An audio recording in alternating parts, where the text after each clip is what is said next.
نحن الذي بايعوا محمدا على الجهاد إلى ما بقينا أحدا أو كما قال عليه الصلاة والسلام ইসলামী যুব আন্দোলন বাংলাদেশ কেন্দ্রীয় কমিটি কর্তৃক আয়োজিত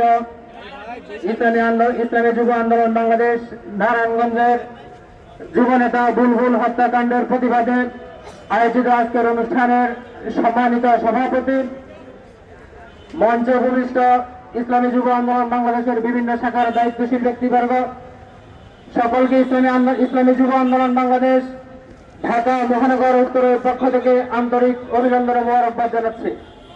প্রিয় উপস্থিতি, আপনারা জানেন আমরা এখানে কেন উপস্থিত হয়েছি। আপনারা জানেন আমাদের পার্শ্ববর্তী জেলা নারায়ণগঞ্জে আমাদের এক যুবনেতাকে নির্মমভাবে হত্যা করা হয়েছে।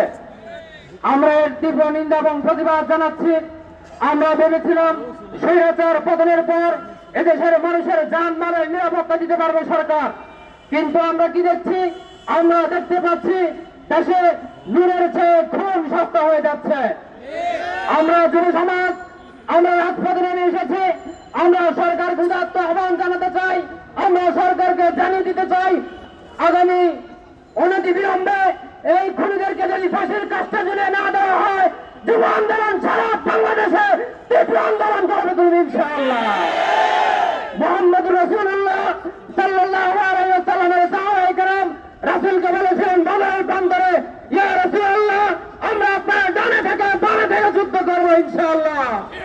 আমরা পীর সাহেব চরমনাইকে আশ্বস্ত করতে চাই, যুব আন্দোলনের একজন শহীদ করা হয়েছে, হাজার হাজার যুব আন্দোলনের নেতা কর্মী সারা বাংলাদেশের রাজনীতিতে আছে।